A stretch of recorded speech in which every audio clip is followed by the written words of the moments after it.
Hey, what's going on, everybody? In today's video, I want to be breaking down my 2024 NFL Draft Board. This is going to be my first update in a while. Of course, there have been 6 weeks of college football, and I haven't updated this since the preseason. It's been a few months since we've checked last in, and I've added a lot more players. I've added around 45 new players to the board. In the preseason, I had around 100.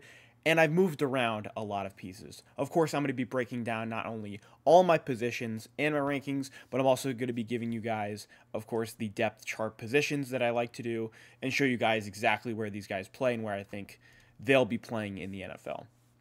But to jump right in this video, obviously I want to recap my grading system. This grading system is based off of the NFL.com grading system used by Lance Zierlein and used by NFL professionals in the draft. So you know that these are rankings that people understand in the draft community. You got the blue chip prospect. These are in blue. Obviously, it's referring to for a blue chip prospect.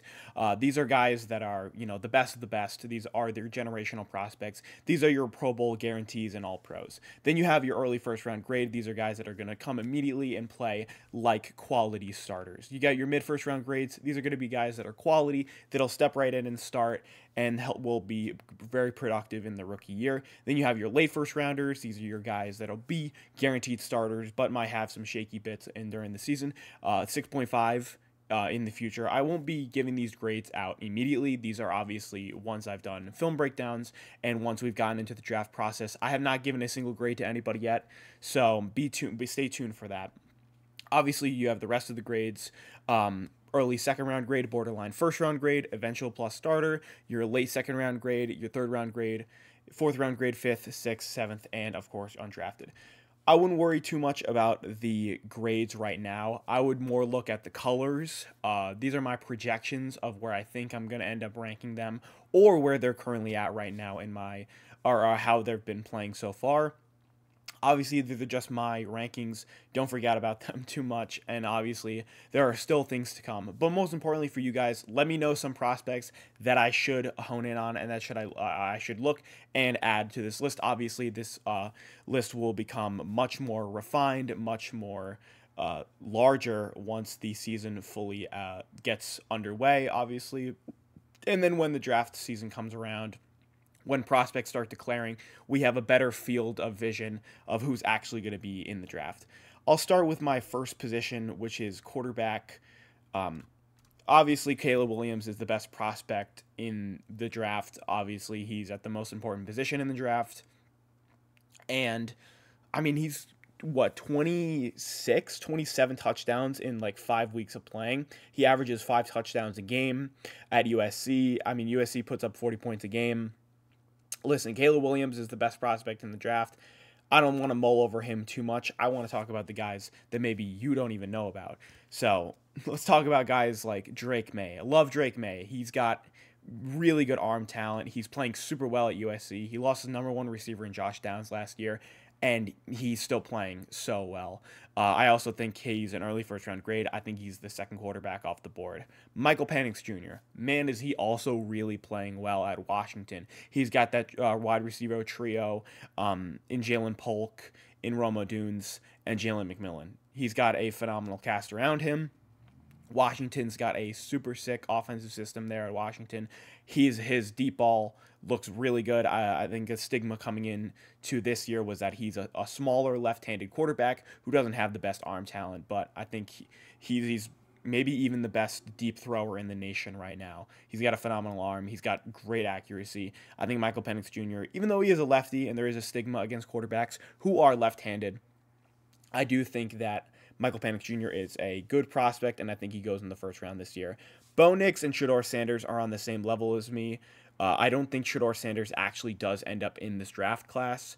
I can speak about that for a few quarterbacks, but Shedeur Sanders, really good playing so far at Colorado. He looks really accurate. He looks poised.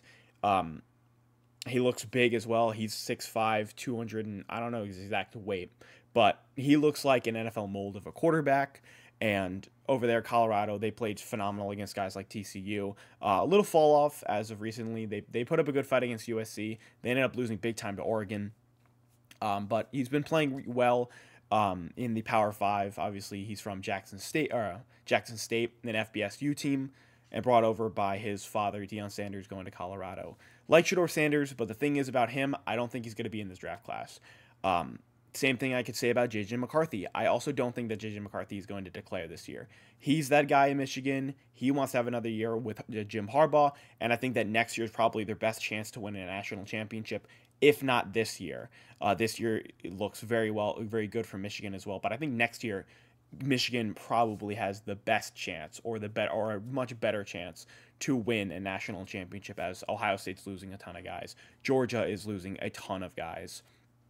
But I forgot to speak about Bo Nix. Bo Nix, I think 100% has to declare. He does have advanced age. He will be 24 when the draft rolls around. However, he's a strong quarterback. He's not the biggest. He's around 6'2", 215 listed, but he plays much bigger.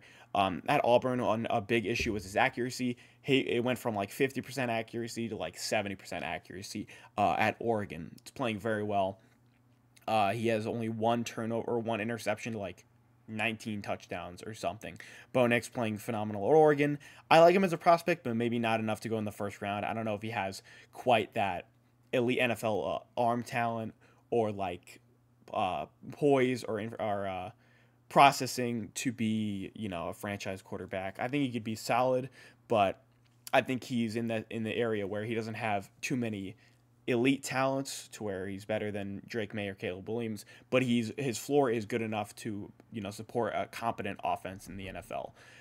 Moving on to Jaden Daniels out of LSU, he's a really big quarterback. He's 6'5", 240. He runs really well for being at his size, and he's got a good arm. The thing about Jaden Daniels, though, is the poise is not always there. I know it's against bad competition. It's obviously he looks dominant against worse competition, but against better competitions, there can be some big up moments. There can be some big down moments. He played a phenomenal game against Ole Miss, though, or not Ole Miss, Missouri, where he scored 4 total touchdowns. Him and Malik Neighbors have been absolutely killing it. Jaden Daniels is rising a lot for me. I had him as a 4th rounder last year, or not last year, in the preseason, but he is rising big time for me. Quinn Ewers is a guy that I think doesn't go in this class. The poise isn't quite there. The accuracy isn't quite there for me either.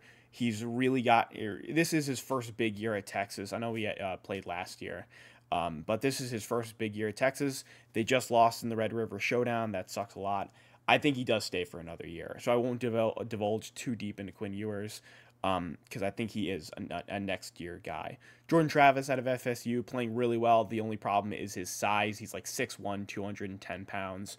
The size is a concern there for the NFL, but he's playing super well at FSU. Michael Pratt out of Tulane, really good two-way player. Joe Milton, phenomenal arm, just very inconsistent. Sam Hartman, good player. Good player and mature, but the thing about that maturity is he's old. He's like 24. He's a grad student at Notre Dame. He played 4 years at UCF, University of Central Florida. The thing about so I have a 4th round on him. Riley Leonard out of Kentucky, having a great year there. Did get injured in the game versus, I forgot which game that was, but he recently just got hurt last week. So that sucks. I have a 5th rounder on him right now. Tyler Van Dyke out of Miami. Miami, man, what a collapse they had in their last game. As of recording in week 6, they didn't kneel the game against Georgia Tech, and Georgia Tech ended up winning that game. But Tyler Van Dyke having a good year, having a solid year. It's just that the ups are super high and the lows are super low on Tyler Van Dyke. KJ Jefferson, again, 5th round guy. And Spencer Rattler, I also have as a 6th rounder. Spencer Rattler's been around for a while. So what I like to do with these videos as well is I like to talk about the top guys a lot right now, and then I kind of taper off just so that you guys will know and understand the top guys more than obviously the lower ones. But if you guys want me to do longer form of these videos, obviously I'm not trying to make these videos hours long. I could divulge into all these players for hours, but I like to keep these videos less than an hour, hopefully, and I've got another 10 positions left to go. So if you hear me fall off and start to talk less about the lower guys, just let me know and I'll make more longer form videos once the draft comes around my rankings for pretty much every single position, and that's what I think I'm going to do for the end of the season. But Blake Corum out of Michigan, Blake Corum to me doesn't have any 1 out of 1 talents for any of the skills. Like, he doesn't have 1-of-1 vision, break tackle ability, explosiveness. I mean, the only thing that I think he does better than anybody else is goal line and short yardage gain. I think that's where he specializes in, and that's what he's going to do really well at the NFL level. But the thing about Blake Corum is he's good at almost every single category for a running back, except height. He's around 5'7". He's a bit of a shorter running back. He is more of a bowling ball style of running back, but he's good in most areas and very consistent, and doesn't have any area where that drops off heavily. Good vision, good explosiveness, great on the goal line, good power, good break tackle ability. Like Blake Corum, I have him as my number 1 running back in the class. Braylon Allen is that Jonathan Taylor style of running back. He is huge and has breakaway speed. Maybe hasn't displayed the breakaway speed as much this year out of Wisconsin, but he's like 6'1", 240. Or 6'2", I think. I don't know his exact height. We'll figure that out at the combine. But he's a much bigger running back, and he can be a full workhorse running back because he can block, he can catch, and he can run. Audric Estim, he has been cracked at Notre Dame this year. I'm debating whether he's more of a power or an explosive type of running back. He does break away sometimes, but he is more of that chain mover type of running back. Bucky Irving, this is your speed back of the class. We saw that last year with Devon Achane. Bucky Irving is going to be that explosive breakaway running back. Trey Benson as well. Trey Benson is also a chain mover and can also catch out of the backfield out of FSU. Raheem Sanders, I really liked him in the preseason, but his season has had a really slow start. He has been injured with a hamstring injury, I'm pretty sure, throughout the majority of the season. Trayvon Henderson, I think, is a sleeper in this running back class. He has a ton of potential and he has a ton of potential to be a really good running back, especially in the NFL with NFL coaches. But injuries have caught up to him at Ohio State, and inconsistencies as well. I don't think teams would be willing to take a second-round pick on him due to the fact that he's been inconsistent and injury-prone, but he has some top-tier explosiveness, and he has potential to be a three-down back. Marshawn Lloyd out of USC, this is another chain-moving type of running back. He's bigger, and he'll break a lot of tackles. Donovan Edwards is a guy that has fallen off for me quite a bit. I mean, he's just had he doesn't get the full workload at Michigan, obviously, because Blake Corum. But even in the opportunities he's gotten, he's had some.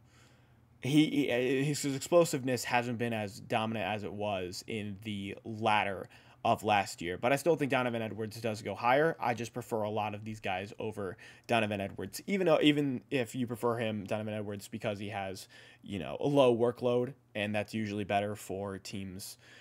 They like for example, who was the guy? I mean, look at Michael Carter out of NC State.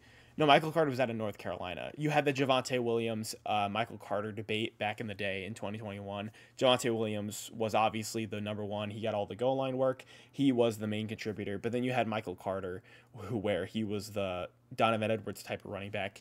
You catch him out of the backfield, and he was the big play guy. And they roughly split carries. They both had 1,000 yards at North Carolina back in the day. And I think that Donovan Edwards falls in that Michael Carter category, where he's the Robin of the Batman, and he goes like third or fourth round, but he has a much less workload, and he has more of a passing game ability. And then we're going on to Will Shipley, and Jace McLean. These guys have had 2 solid years. Jace McLean looks like the number 1 running back at Alabama.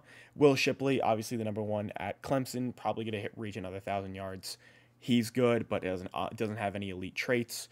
And then Carson Steele, running back at UCLA. He's getting outplayed by number 22. I don't know his name, but Carson Steele could be a good goal line work-in back at running back. Moving on to the highly touted wide receiver class of this year.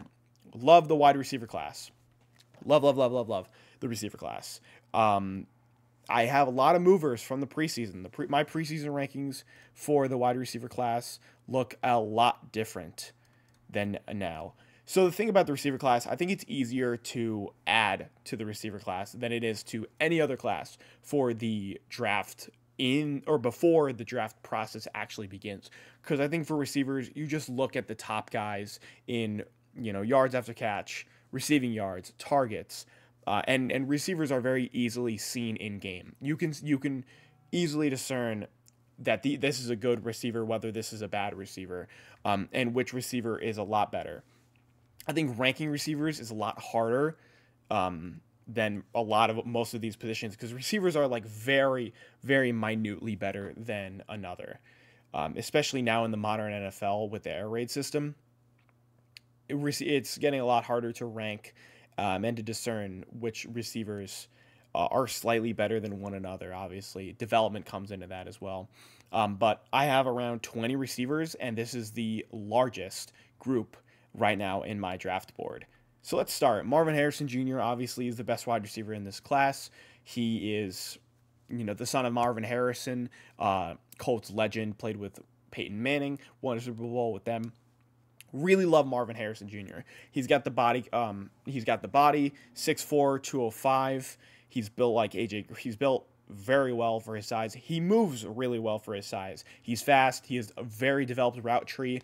He's got good ankle mobility so that he can cut really well. He's got incredible body control. He's got great ability at the catch point. He's the best wide receiver in this class.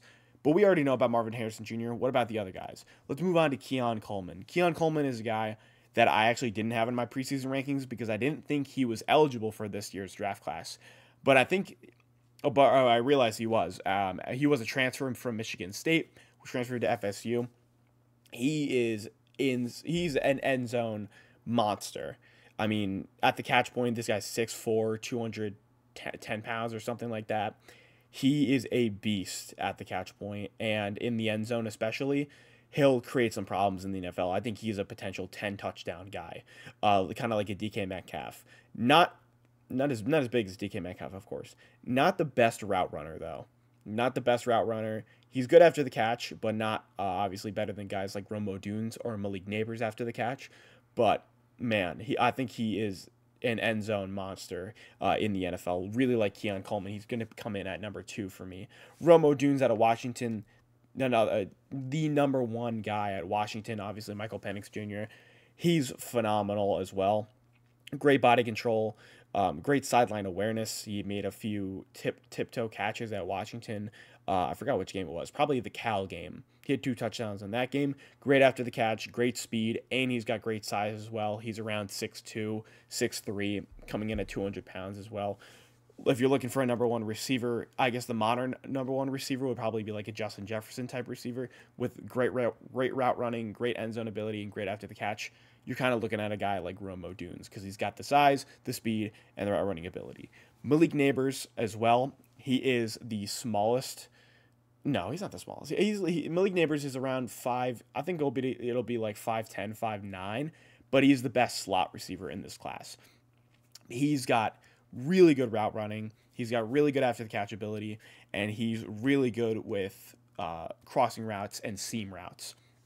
Really like Malik Neighbors. I think that he has a really good chance to go in the first round, and I don't think enough people are talking about him.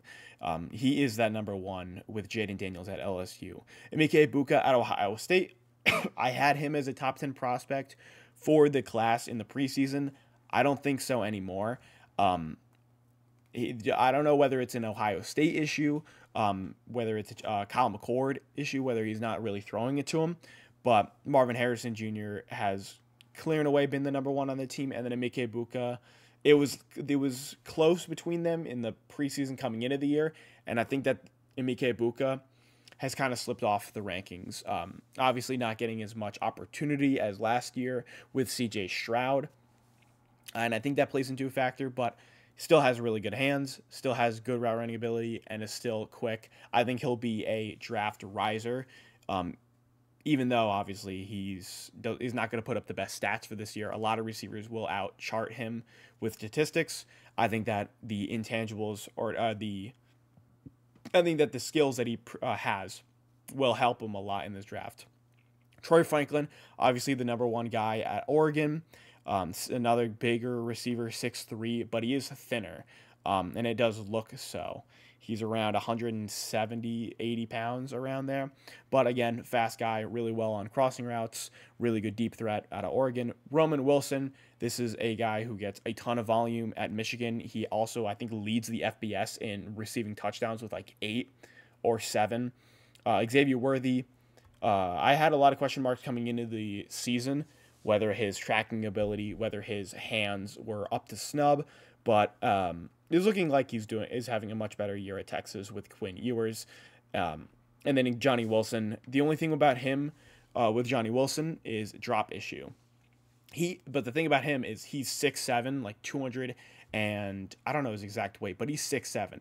He's a really big receiver, and I don't know whether NFL teams might want to put him at a hybrid tight end role as like an H-back, but he's a very interesting receiver for the draft because he's 6'7", but he has a drop issue. So how do you really use him in the red zone? He's an interesting study for the draft this year. I'm going to go much quicker for the bottomer guys. Jalen Polk out of Washington. I think he is their slot guy. Let me see. I'll look at my depth chart positions. Obviously, I haven't displayed this, but these are my... I want to probably make a separate video about this, but here are my depth chart positionals. I got pro-style dual threat, speed versus elusive back, and then here are my receiver positions. You got your X, you got your Z or your dagger, and then you got your slot or your ZE or your Y, depending on which language you come from, obviously. Jalen Polk is the Z. So here are my X body receivers. These are your bigger receivers. Here are your Z. These are your faster, not your X receivers, but here are your dagger guys. Here are the guys you want to target deep. Here are the guys you want to target on short routes. Think of like Amon-Ra St. Brown. And then here is your slot guys. These are your smaller receivers, but they're your fast guys. These are the guys you want to get into space, obviously. Jalen Polk and Jalen McMillan. I'll highlight him here as well. The two guys out of Washington having both good years. They're both similar type receivers. I would say Jalen Polk is better at the catch point, and Jalen McMillan is probably better in the intermediate section. But I like them both out of Washington. I would say Jalen Polk does have the edge over Jalen McMillan a little bit. Brandon Rice out of USC. He is their number 1 guy. I thought Dorian Singer was going to end up being the number 1, but it ended up being Brandon Rice. This is the son of Jerry Rice, by the way. But he is a senior. He is, I think, 22, 23 coming into the draft. Good route running, good ends up, or he scores a lot of touchdowns at USC, obviously, because Caleb Williams throws it. But, being the number 1 target for Caleb Williams is a thing that obviously is going to carry him through this draft process because he's the most targeted in the red zone, and I think he has the most targets overall for any USC receiver. Dorian Singer, again, this guy is a good route runner, came from Arizona, transferred to USC, but is not getting a full workload. I think he'll continue to drop down my board. He's just not getting a huge workload at USC. There's just so much competition in that wide receiver room, and he kind of fell down the depth chart as the season is going on. Adonai Mitchell, Georgia transfer to Texas. He's a great receiver as well. He also is a guy that gets not as much opportunity as like Xavier Worthy on that team or Jatavion Sanders or Jonathan Brooks. It seems like he is the 2 or the 3 in the receiver room. But again, good player, and he makes a lot of notable catches. I guess you could say he's made that catch in Georgia. He made 2 humongous receptions in the history of Georgia. He had a touchdown in the national championship in 2021. He had the winning touchdown against Ohio State last year in the college football playoffs. He's got those notable moments, but I don't think the consistency has been there. He's also been injured a little bit this year. Trey Harris, you'll hear about him in the draft, I think, a lot. Big numbers, bigger receiver. I think he's put up already like 500, 600 yards on this season. Jacob Cowing at Arizona had a phenomenal game against USC, put up 2 touchdowns, like him a lot. Mario Williams, again, another USC receiver. I think there are going to be 4 USC receivers drafted. As you can see, Taj Washington down here. You have Torrey Horton, Torrey Horton, slept on name. Make sure you pay attention to Torrey Horton's name for the rest of the season, because he's the number one receiver at Colorado State. He put up like 3 touchdowns and 200 yards in their last game, and he also played really well against Colorado in that primetime matchup. Malachi Corley, again, another name you guys should be paying attention to. He's got like 500, 600 yards already on this season as well. And then I am removing a prospect. I never had to do this before, but I'm removing Ja'Cory Brooks from Alabama. It doesn't seem like he is the main guy. He averages like 20 snaps a game. Alabama's having a weird season too with their quarterback situation. Moving on to tight end, though, I like this tight end class, but not as much as last year's class. I love Brock Bowers. I think he's just as on the same level as Kyle Pitts as a prospect. Obviously, Kyle Pitts is seen as the greatest tight end prospect maybe ever, but Brock Bowers really gives him a run for his money, because Brock Bowers is just, he plays everywhere. I mean, he played at running back a few times at Georgia. He plays at the H. He plays in line. He plays at the slot. He'll play at the X, or in the wide receiver. He'll play in the slot. He'll play in the Z. He'll literally play anywhere on offense. The only one knock on him is his blocking ability. Obviously, the same knock that Travis Kelce had, but Brock Bowers, my player comp, is obviously Travis Kelce. The dude is special after the catch. He's super fast for being 6'4", 230. He is the number one option at Georgia, and he's always crazy good in space. He can win at the catch point, and he always finds the end zone. I love Brock Bowers. Ja'Tavion Sanders is a similar guy.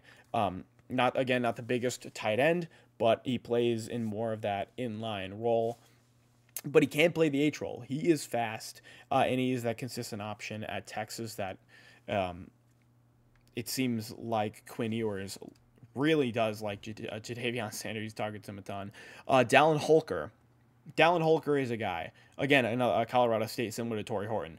Dallin Holker is very slept on tight end in this draft process. I think he'll be a draft name riser at the end of the season, but people should be really talking about him now. He's second in the FBS in tight end receiving yards. He's number 1 in tight end touchdowns through week 6. Dallin Holker, great after the catch, great body control, and great hands. He's also 6'5", and I did a Colorado State game for, if you guys don't know, I work for Pro Football Focus. I'm a data analyst for them. I did a Colorado State game, and he was mixing in between the slot, inline tight end. He even played on the outside on the boundary as a receiver. He has that positional versatility. He has great hands, and he's great after the catch, and he has the tight end size. I think that Dallin Holker is going to be a guy that everybody should be paying attention to the draft process. I think he goes in the second round. Jaheim Bell, he's an interesting research for the draft. He's like 6'1", and he's like 220 pounds. He's a much smaller tight end. Obviously, he's going to play as the H-back role, but he is, and kind of fullback role as well. He's a smaller receiver, or a smaller tight end, but he's fast. And he doesn't really look like a tight end. He looks like a big slot. And I don't know where he kind of goes in the NFL, because we don't really see a lot of those smaller tight ends play in line. We kind of see those smaller tight ends get phased into maybe a big receiver role, or I guess a slot role as maybe a receiving tight end. Eric All, solid guy, big tight end, a traditional tight end out of Iowa. Obviously, you're going to see those Iowa tight ends do really well. Cade Stover out of Ohio State, another guy, solid NFL size. Ben Sinnott, smaller tight end, but he's another good receiving tight end. Jared Wiley, I think, will have potential as a blocking tight end in the NFL. He had a great game against Colorado where he had a touchdown and around like 90 yards. And then Michael Tragan and Brevin Spann-Ford. These guys have had very quiet seasons, and I've dropped them down quite a bit. Michael Tragan only has like 60 yards. Brevin Spann-Ford as well. Overall, the tight end class, not my favorite. I really love Brock Bowers. I like Dallin Holker a lot, but it's not as good as last year, and I will say that off the bat. Moving on to my offensive linemen. These haven't really changed since the preseason. I think for offensive line, and especially going through this and trying to update this board, it's really hard to see who the best tackles are before you really get into the draft process. Obviously, you have the top names in most of the positions, but it's harder to see the depth unless you really know the teams and unless you're watching them pretty much every snap, because I think for offensive linemen, obviously, volume is an incredibly important thing for their statistics and their evaluation. But moving on to offensive tackle, I like this tackle class. It's falling off a little bit for me. Maybe I don't love it as much as the edge class. Maybe I don't love it as much as the quarterback or receiver class. But Joe Alt, I really like a lot. He's got that NFL size. He's got great technique. He's got that Notre Dame pedigree, and he's playing really well this season. Olufasano is playing just as good or even better than him. I don't think he's allowed. I think he's still under 10 pressures for the total season. I don't know if it's whether, like, he's got 3 pressures maybe allowed the entire season. Really like Olufasano. I had maybe a question about his technique at sometimes for last year, but it seems like he's gotten that down. Olufasano has a good chance to maybe even be the number 1 tackle. I think that discussion will be huge for the offensive lineman people, whether it's Joe Alt or whether it's Olufasano, which one you like more. Olufasano is more of a bigger guy. Joe Alt's more of a more vertical guy. Joe Alt's got a little bit more length. Olufasano's got a little bit more power. In Joel Olufasano, that's something that I'll highlight at his draft profile. He's got a lot of power and strength. He's obviously huge. He's like 6'6", like 330 or something bigger than that. J.C. Latham, I think, is the best right tackle in this class. He's had a phenomenal year at Alabama. Did go down with injury, though. That's a bit disappointing for his season. He was having a really good season as well. I still think he is the best right tackle in this class. Kingsley Sumatai, not the best year at BYU. BYU is obviously not having the greatest year. Not better than they did last year. Blake Fisher, again, Notre Dame pedigree, my second highest right tackle in this class. Graham Barton, having a really good year at Duke, as Duke's having a much better year than they usually do.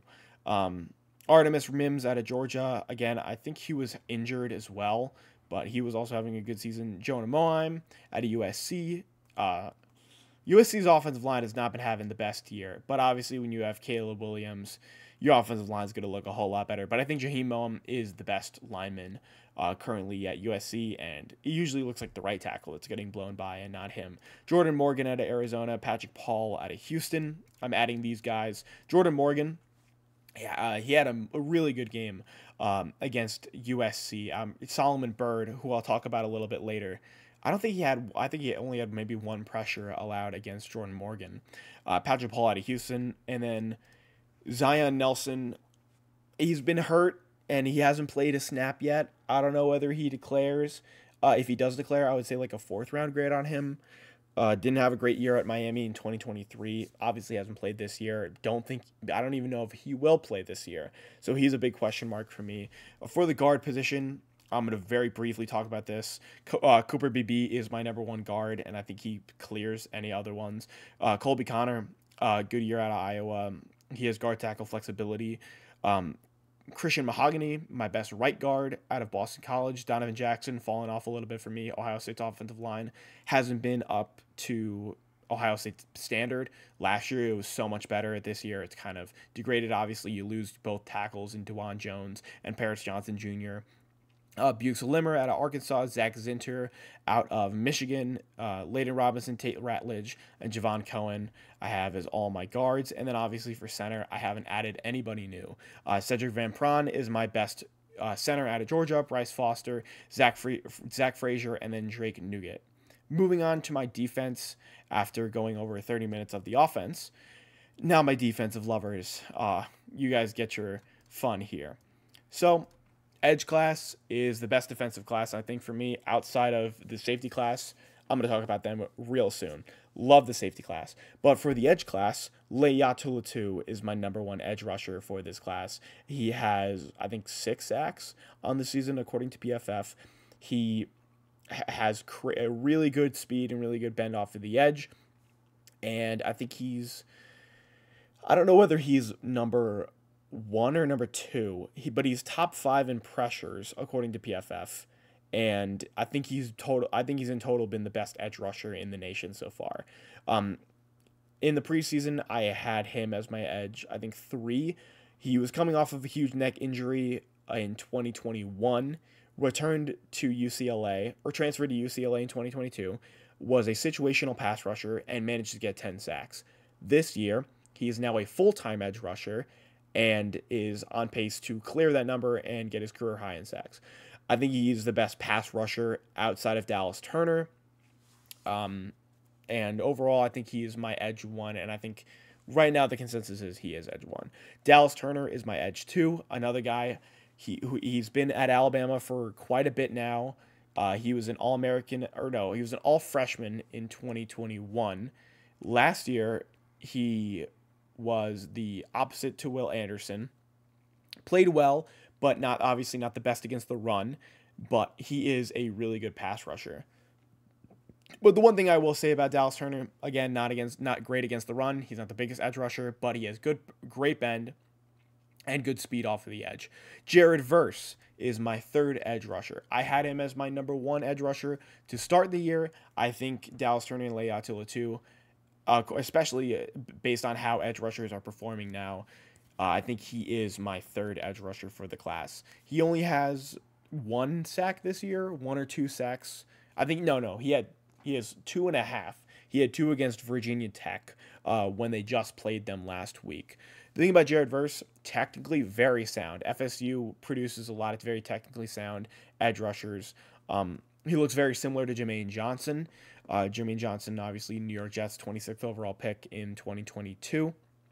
6'4", 250, solid, compact edge rusher, good against the run. He's got powerful hands. The thing about him, not the greatest bend, not the greatest get off, but he is, I think, still a first-round edge rusher. But he's more balanced, not like Leia Attila and Dallas Turner are super great pass rushers, not the best run defenders. Jared Verse is a great blend of the both. Braylon Trice out of Washington, again, really good year, good bend, great power from Braylon Trice. He's probably my best power rusher out of these guys. Jordan Ellis, he has been super productive this year. Jordan Ellis is the best edge rusher out of, and Utah's defensive line is really, really good. They do some really good things at Utah's defense, but he is the best edge rusher. His spin move is crazy. He's a really long edge rusher, and when he does that helicopter spin move, it's crazy because he can generate a lot of space. Obviously, he's super length. Obviously, he is great length. Can bat down balls really well. And I guess we're talking about batting down balls. We're gonna move to JT Tuimoloau. For Tuimoloau, the thing about him is the highs are high, the lows are low. He's an inconsistent edge rusher. Some plays, he'll be completely negated from the play, and the left tackle will take him out of the play. And sometimes he gets pancaked too. The thing about Tuimoloau is he's a really big edge rusher. He's 6'4", 270, and he doesn't move very great for an edge rusher. But as an edge setter, he's really good against like the run and as a power rusher, but he will not be the most productive pass rusher. I think he's going to slip down the board for me. He does have some really dominant games. He's really good at batting down passes. Last year we saw that a lot against like Penn State. But he's a very inconsistent edge rusher. And then moving on to another guy that a lot of people love in the draft community, Chop Robinson. He, to me, is a situational pass rusher. I, again, don't think he can play the run. He's a bit of a smaller edge rusher. And I think he's a situational pass rusher. A guy like Bryce Huff, even. Maybe even a Will McDonald, you could say. Like, he's a situational pass rusher, probably a wide 9 guy, like a 7 tech. I don't think he can play inside of the tackle box at all. And he's a situational pass rusher. He doesn't play too much at Penn State. Like, he's not an every down rusher. But I would say that Chop Robinson probably has the best bend, maybe even. Him and Leia Attila and Dallas Turner. Those are the guys who have the best bend in the class. Princely Uiagalelei, I have not done enough research on him to talk about him in detail. Obviously, I just recently added him, but pretty much everybody I've talked to about Florida or about the defensive class are like, you gotta add him, add Princely UMLA, and I did. So you guys should let me know more about him because I should do my research on him. Jalen Green at a JMU. I'm adding him because he's literally leading the FBS in pressures. I think he's I don't know. No. Joe Nellis is leading the FBS in sacks. Jalen Green is leading the FBS in pressures, according to PFF. Also need to study him up on him. I have not seen any JMU games. Chris Braswell, a guy next to Dallas Turner. Those two wreak havoc on the edge. Braswell, bigger than Dallas Turner, better against the run.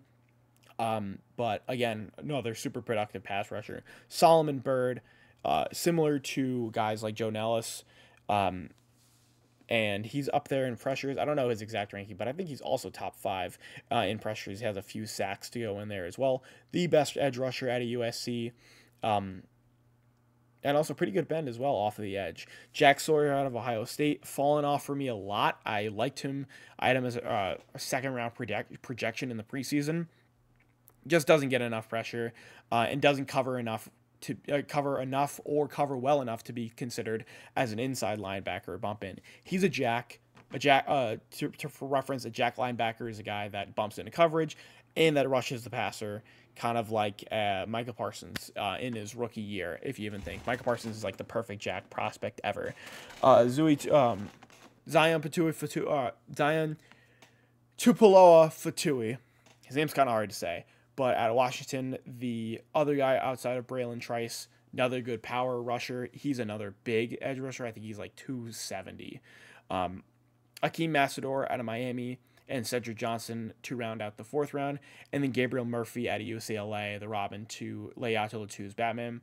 Obviously, another good pass rusher, another guy that generates a good amount of pressure. Moving on to the interior defensive line, Jerzon Newton, I think is miles better than any other interior defensive lineman. He is the best pass rushing interior defensive lineman, and he probably is the best run defending interior defensive lineman. I think Jerzon Newton goes in the 1st round, and I think if you're looking for a really good 3 tech in the NFL, you're going to look for Jerzon Newton because he is a really good interior pass rusher. I think he has like 20 pressures, which is pretty high for an interior defensive lineman. That's around like 5 a game. Those are good numbers. Leonard Taylor is my 2nd best interior defensive lineman, along with Chris Jenkins. Chris Jenkins Jr., the son of Chris Jenkins, NFL player. He played for the Jets out of Michigan. I think that the best potential 1 tech or nose tackle is going to be Trevondre Sweat. He is a forklift type of interior defensive lineman. Or Trevon Sweat. Let me highlight him. He's a forklift type of player. He's huge too. He's like 6'3", 240-ish.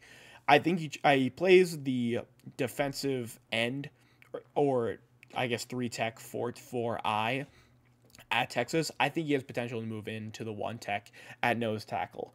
But if you're not talking about Devondre Sweat, you're going to talk about Dante Corleone out of Cincinnati. He was the number 1 rated PFF interior defensive tackle in 2022. However, he's a redshirt sophomore, and I don't think he's going to declare this year. So obviously I have him as my 3rd rounder, but I like Dante Corleone. Mekhi Wingo and Mason Smith are my 2 interior defensive linemen out of LSU. Mason Smith is the guy that I thought was going to do really well. He is coming off of a big knee injury, I'm pretty sure, and he hasn't quite got his foot under him. I think he does reclass. He's a junior right now. Is he junior? I think he's a redshirt junior. I think he goes back to LSU, and I think Mekhi Wingo ends up being the LSU draftee. And then Brandon Dolores, I have him as an interior defensive lineman because he plays the 4-I, but I think he does play the defensive end position as well. He plays more of that B-gap, C-gap area. He plays both. Michael Hall Jr. out of Ohio State, Tyler Davis, Tidleek Williams, and then Rook Ahoro as my 4th rounder guys. Moving on to my interior linebacker class, I think that the 2 Clemson linebackers clear any other linebacker in this class as of right now. Jeremiah Trotter and Barrett Carter are the two best linebackers in this class. Jeremiah Trotter, I think, slightly is over Barrett Carter. He's got better size, and I think he has better coverage ability, but Barrett Carter is more of that athletic money linebacker that goes around and does everything, they both play as interior linebackers, but Jeremiah Trotter is more of that Mike, and Barrett Carter is more of that Will linebacker.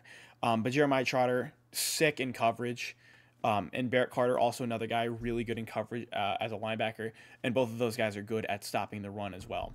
Tommy Eichenberg, tackle machine out of Ohio State. Cedric Gray, a bit of a smaller linebacker, but does play the Mike at UNC.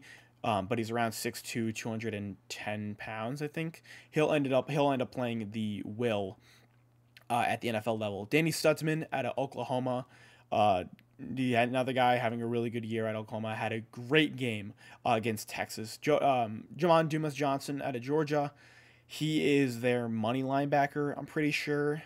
He's the guy that does it all around. He's also bigger at 6'1", 245. Run stopper as well. Plays closer to the line of scrimmage. Omar Spates out of LSU, having a solid year. But he does have advanced age. He's 23, 24 coming into the draft because he's a grad student. He's been in college football for, I think, 5-6 years. Jackson Mitchell out of UConn. I've had him in the preseason rankings. Having a solid year at UConn. Obviously, he's their best player, in my opinion, other than Travis Jones, their running back. Shout out to UConn. I'm a Connecticut native myself and go to college in Connecticut. Junior Colson out of Michigan. Michigan defense, again, having a good year.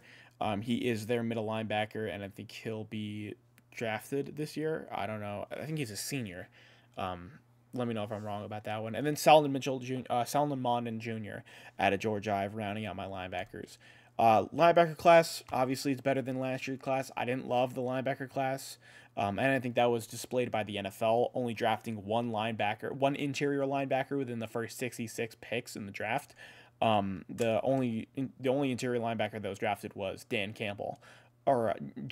Sorry, Dan Campbell, head coach of the Lions. The Lions drafted Jack Campbell 18th overall, and then the next one was Drew Sanders, who was drafted 67th overall.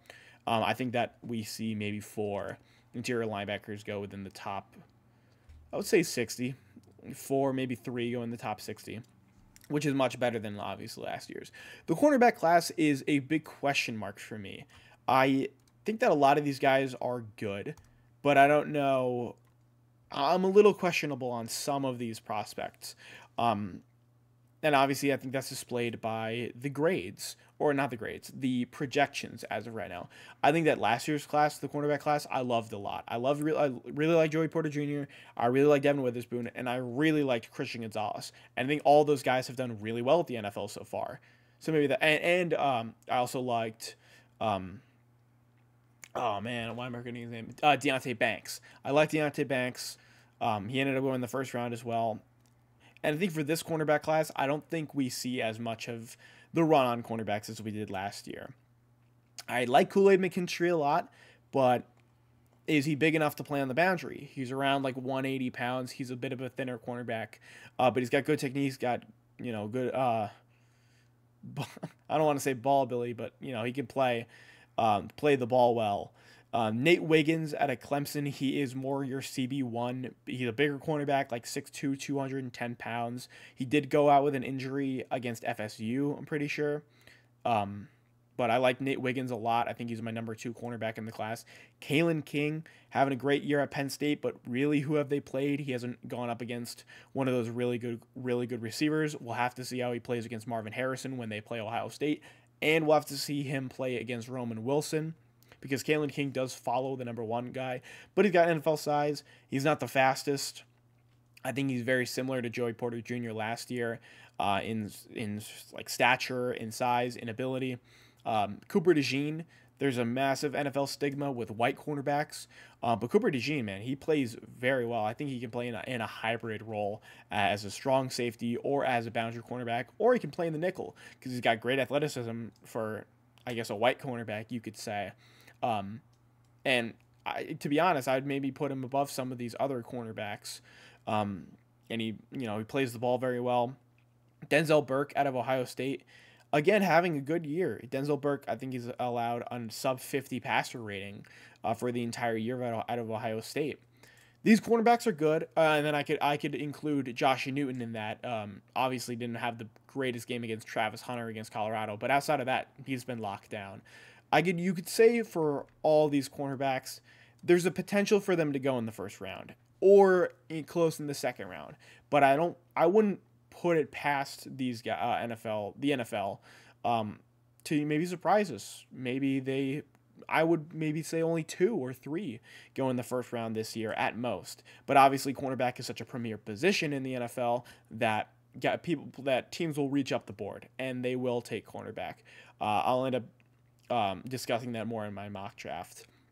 Kamari Lassiter out of Georgia, having a solid year. Maybe not as great. I don't know. I think he's allowed like 100 passer rating. Let me know if I'm wrong about that. Chris Abrams-Durain out of Missouri, having a great year. Alex Johnson at a UCLA. I think he has the lowest passer rating allowed in the entire FBS. Was really good in that Washington State game, obviously the 13th. Fentrell Cypress, not the greatest year out of FSU. Obviously, he transferred in. Dwight McLaughlin out of Arkansas. Miles Jones out of Duke. TJ Tampa out of Ohio State. And then Jason Marshall out of Florida round out my cornerbacks. But moving on to the safety class, this is obviously my final part of the video. I really love the safety class. I think that there are a lot of really good safeties in the class. And last year, in 2023, or for the 2023 NFL Draft, the safety class was my least favorite in the entire class, outside of the interior linebacker group. This year, it is one of my favorite. You have Kalen Bullock and Carmen Kinchins, 2 really good safeties. Carmen Kinchins has gone out with injury, and he hasn't played in the last 2 to 3 games. But Kalen Bullock is your center fielder. He does play in the box quite a bit. He is more of that strong safety type. Actually, I'll go over my depth chart positions in a sec. But Kalen Bullock, he plays that center fielder role. He, made a clutch bat down in the 2-point conversion attempt for Arizona in the Arizona game. He's also like 6'3". He had like 6 interceptions last year. I think he has 2 this year. Really love Kalen Bullock. And of course, for the NFL level, they really love to have those center fielders, those guys that can play the ball extremely well. Carmen Kinchins, not the biggest guy, at around like 6 foot, 5'11", 190-ish pounds. Not the biggest guy, but he is fast, and he can also he's got great range, and he can play in the box. Love Carmen Kinchins. Javon Bullard out of Georgia, again, another really good cornerback, another good safety, having a great year. Last year, he had 5 picks. I don't know how many he does have this year. Cole Bishop out of Utah. He plays closer to the line, and Cole Bishop's a really good safety. That's why Utah doesn't allow a lot of air yards. Tyler Nubin out of Minnesota. I know PFF loves him a lot, but Tyler Nubin's having a great year. Jalen Simpson, I think, has 4 picks. He's the highest graded PFF safety. James Williams. Williams is an interesting prospect. He's like 6'5", 215. James Williams, and he looks big too, but he's not the most athletic. He's not the fastest or rangiest guy, but I would like to see him closer to the line in the NFL level, and I think maybe that'll happen. Andrew McCaba out of Clemson, great cornerback too. Malachi Moore having a solid year at Alabama. Jahdae Barron out of Texas having a good year. He's obviously I think he's the free safety at Texas. And then Jalen Catalon transfer in, I think from I don't know where he transferred in, not having the greatest year. And then Damani Richardson finally out the safety group. Whew. Now, let's go over the depth chart positions a little bit. Obviously, we have our pro style and dual threat quarterbacks. I touched about this a little bit you saw earlier. We obviously have the receiver positions, the XZ and the slot, or the ZE, and you have them as your rankings here. You have my tight ends, which are my Ys and my H-backs. I like to separate the two. I think there is a difference, especially with the way the NFL plays. You like to have your H-back types of tight ends that are, not the biggest tight ends, but are really good receiving tight ends, and they're smaller. Brock Bowers, Jaheim Bell, and Ben Sinnott fit that mold. You have your offensive tackle, your left tackle, right tackle. I think that tackle positions matter a lot. Obviously, left tackle is a more important position, but right tackle obviously is very important as well, as I guess for the Dolphins, even that's your blindside tackle. But more importantly, both tackle positions are extremely important. And they're the most important positions on the offensive line, obviously. Left guard and right guard, you have your center. Obviously, there's only one center position. You have your edge class, which is your 4-3 defensive ends, your 3-4 defensive ends, your outside linebackers or edge rushers, per se, but I like to call all these guys edge rushers. Maybe not 3-4 defensive end. You could call a 3-4 defensive end an interior defensive lineman because they kind of play both positions. They kind of play both. But obviously, you have your jacks, you have your outside linebackers. These are your edge rushers. These are your stand-up linebackers. You have your interior defensive linemen. These are your defensive tackles. Your 3 techs, your, I guess, 4 eyes, as well as your nose tackles. These are your 1s and your 0s. And then you have your linebackers. I only have 3. There are 4 or 5, I guess you could say. You have your max, but you have your max and your monies that I don't have in right now. But you have your middle, you have your will, you have your Sam. Obviously, middle linebacker, your weak side, which is your will, and then your strong side, which is your Sam. Then you have your cornerbacks, boundary or nickel. I only have 1 nickel cornerback right now, which is Alex Johnson. I have a lot of boundary cornerbacks right now, but more nickels will be added in once the draft comes in. And then your free safeties and your strong safeties, and then kickers and punters I haven't added yet. But that's going to do it for my draft board. Let me know how you guys, let me know your thoughts about on this draft board. I'm obviously going to continue this up until the draft, and I'll highlight this more. I'll probably do more positional rankings when I get to it in the draft season, but I just wanted to update you guys and obviously update myself, keep me up to date on all these prospects, and let me know players I should add. Let me know some positional stuff that you guys want me to do. If you guys like the format of my draft board, and I'm obviously going to do a mock draft next week. That'll be for the NFL after week 6. But stay tuned for obviously my power rankings videos, and join me on stream when I stream the Jets games. But that's going to do it for me. I'll see you guys in the next one.